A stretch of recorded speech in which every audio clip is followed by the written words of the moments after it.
নমস্কাৰ প্ৰিয় শ্ৰোতা দুলিয়াজান অনলাইন ৰেডিঅ'ৰ তৰফৰ পৰা প্ৰীতি আৰু সম্ভাষণ জনাই আৰম্ভ কৰিবলৈ লৈছো মহিলাসকলৰ বিশেষ অনুষ্ঠান অৰ্ধ আকাশ।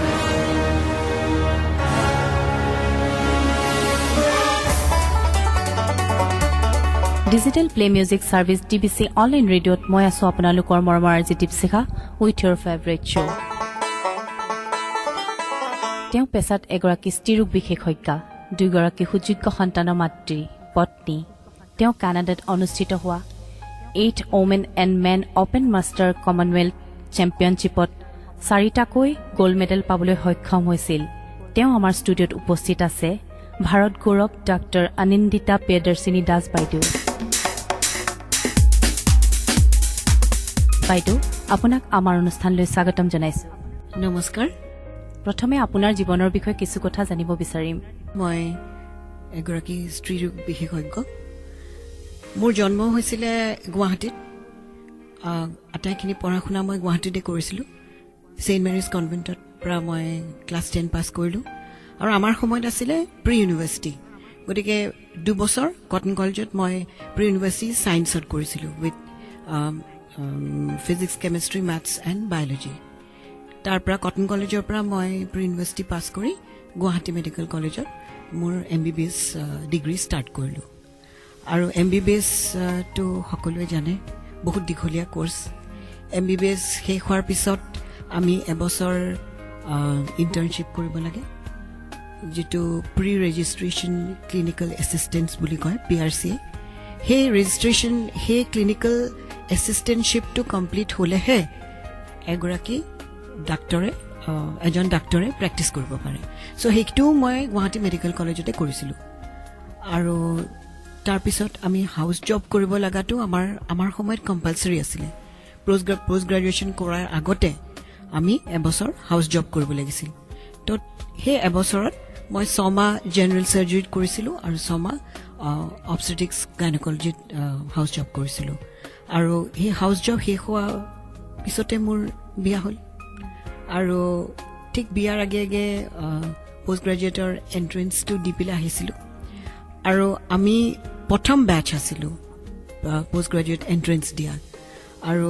সকলোৱে জানে যেতিয়া যিকোনো বস্তু এবাৰ প্ৰথমবাৰৰ কাৰণে হয়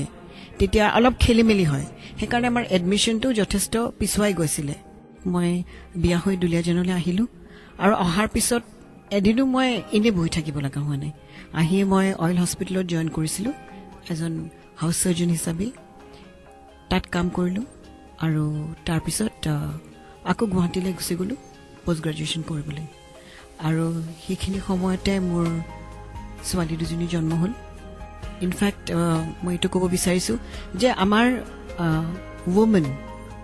all women have lot of power. আমাৰ নাৰীৰ বহুত শক্তি আছে, কিন্তু আমি সেই শক্তিবোৰ ইউজ নকৰোঁ। আমাৰ এনাৰ্জি বহুত আছে। মানুহে বিশ্বাস কৰিব পাৰে নকৰিব পাৰে, কিন্তু যেতিয়া মই PG এডমিশ্যন ল'ব গৈছিলোঁ, মোৰ ডাঙৰ ছোৱালীজনী শ্বি ৱাজ 10 day old, 10 দিন হৈছিল মাত্ৰ তাই। গাড়ীত মোৰ মানে আয়াজনী খাচিয়ানী কং এগৰাকী আৰু মোৰ আইতা আৰু দেউতাই তাইক লৈ গাড়ীত বহি আছিলে আৰু মই এডমিশ্যনৰ লাইনত থিয় হৈ আছোঁ। আৰু তেতিয়ালৈকে মোৰ চিজাৰিয়ানৰ চিলাই কটাই নাছিলে, অল্টাৰনেট ষ্টিচ কাটিছিলে। মানে যেতিয়া ষ্টিচবোৰ দিয়া থাকে এটা এটা কাটিছিল, এটা এটা থাকিছিল। ঠিক তেনেকৈ আপ ডাউন কৰি মই মানে লাইনত আপ ডাউন, মানে মাজে মাজে লাইনত থিয় হওঁ, আকৌ তললৈ আহোঁ, কাৰণ কিয় তাইক খুৱাব লাগে, আকৌ যাওঁ থিয় হওঁ, তেনেকৈ কৰি কৰি মই এডমিশ্যন লৈছিলোঁ।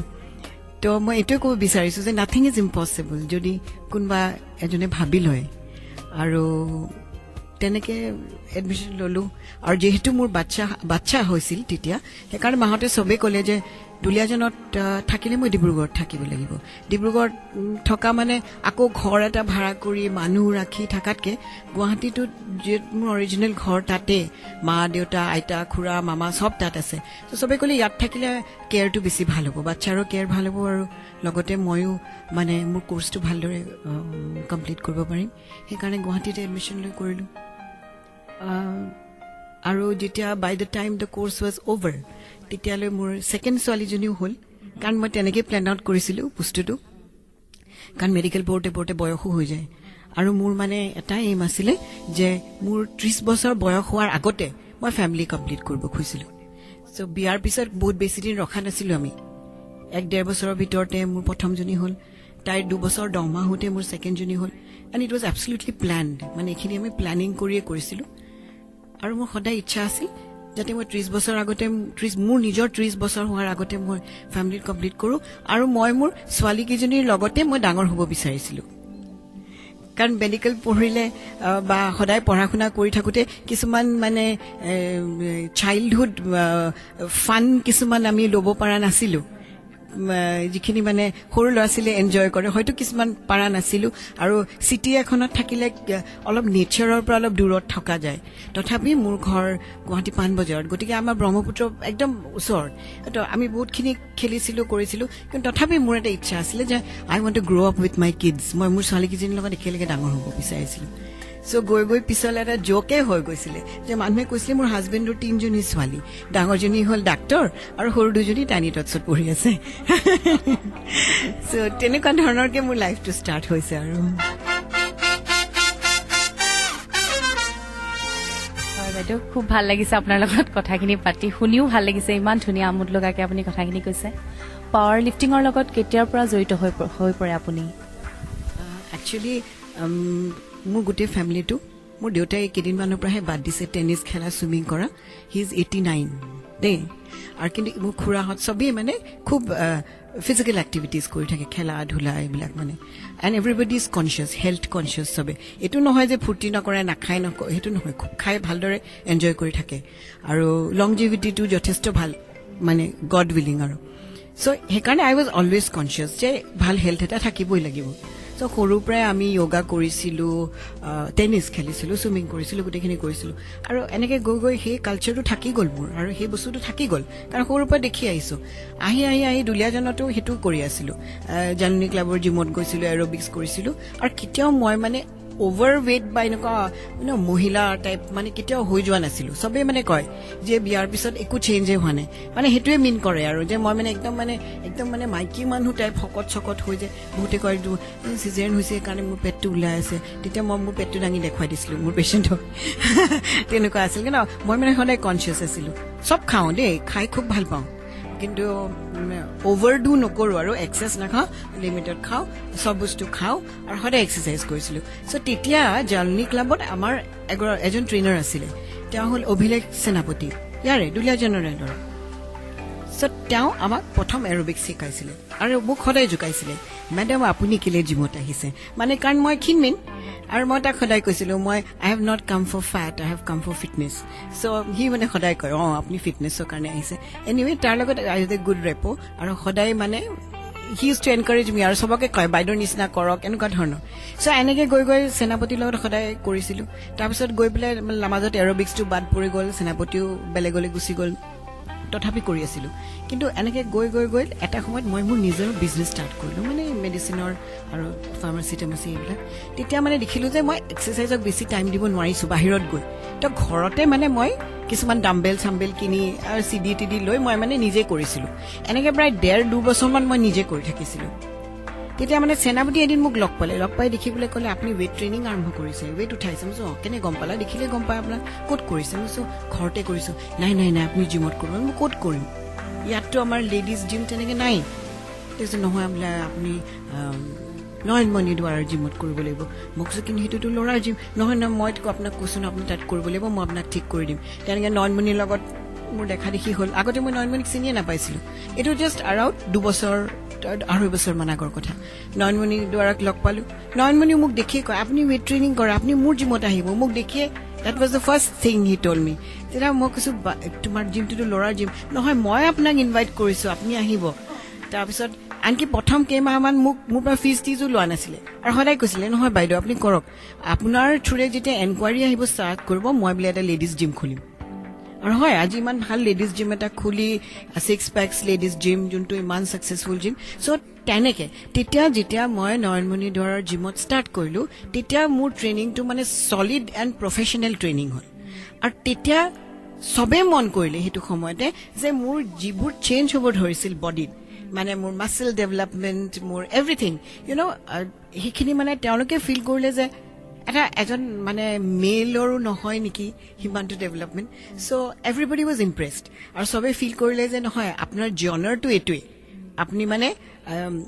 মানে পাৱাৰ লিফটিং ৱেইট লিফটিং তেনেকুৱা কৰিব লাগিব চ' প্ৰথমতে ৱেইট লিফটিং কৰিছিলোঁ কৰি পেলাই বডি বিল্ডিং কৰিব আৰম্ভ কৰিলোঁ সেইটো এটা নিচা হৈ গ'ল আৰু বডি বিল্ডিং শ্ব'জো কৰিছোঁ মই গুৱাহাটীত কৰিলোঁ ফিটনেছ শ্ব' বডি বিল্ডিং য'ত মাচল টাচল দেখুৱাব লাগে মানে এইবোৰ ইউটিউবত চাই বহুত ইনফ্লুৱেঞ্চড হ'লো আৰু ৰিয়েলি লাইক ইট মানে ভাল লাগিছিল দেই ভাল লাগে আৰু মানে ময়ো নিজে গম পোৱা নাছিলোঁ একচুৱেলি ইয়াতে কিবা বডি বিল্ডিং আছে পাৱাৰ লিফটিং আছে ৱেইট লিফটিং এইবিলাক চব বেলেগ কেটেগৰী ইমান জানা নাছিলোঁ তেতিয়া কেইদিন মানে ধৰা আৰু 10 দিনমান আছে এটা বডি বিল্ডিং শ্ব'ৰ কাৰণে সেইটো সময়ত মানে বিৰাট ষ্ট্ৰিক্ট ডায়েটত থাকিব লাগে দেই খুব ষ্ট্ৰিক্ট ডায়েটত আছো আৰু মই এক্সাৰচাইজ কৰি আছো তে নয়নমণি আহি পেলাই মোক চাই পেলাই কৈছে বাইদেউ আপুনিতো ডায়েটত আছে আপোনাৰ পাৱাৰটো কমা নাই আপোনাৰ ইমান জোৰ আছে আপুনি এটা কাম কৰক পৰহি দিনা district level power lifting championship আছে ডিব্ৰুগড় ডিষ্ট্ৰিক্টত আপুনি জইন কৰক মোক মই পাৱাৰ লিফটিং একো নাজানো মই কেনেকে জইন কৰোঁ নাই আপুনি পাৰিব কৰকচোন মই আপোনাক দুদিনত শিকাই দিম কিবা কিবি শিকাই দিলে বুজি নুবুজি আৰু অকৰা মকৰা নিচিনা হৈ মই গৈ পেলাই ডিব্ৰুগড় জইন কৰিলোঁ জইন কৰি পেলাই তাতে মোৰ নিজৰ কেটেগৰী যিটো মাষ্টাৰ্ছ কেটেগৰী তাততো গ'ল্ড পাই গ'লোঁ আৰু এটা অপেন কেটেগৰী আছিল তাত মই চিলভাৰ পালোঁ so' that is how my journey in power lifting started তাৰমানে মোৰ কোচেহে মোৰ একচুৱেল যিটো ভিতৰৰ টেলেণ্টটো আছিলে মোৰ আগৰ কোচজনে গম পালে যে মই I am fit for weight training and all this things আৰু মোৰ প্ৰেজেণ্ট কোচে গম পালে যে মোৰ পাৱাৰ লিফটিংটো মই কৰিব পাৰিম চ' তেনেকে ডিব্ৰুগড়ত গ'ল্ড পালোঁ তাৰপিছত আকৌ অলপ সময় পালোঁ কেইমাহমান পালোঁ শিকিলোঁ গুৱাহাটীত গ'লোঁ অল আছামৰ কাৰণে অল আছামতো গ'ল্ড পাই গ'লোঁ মানে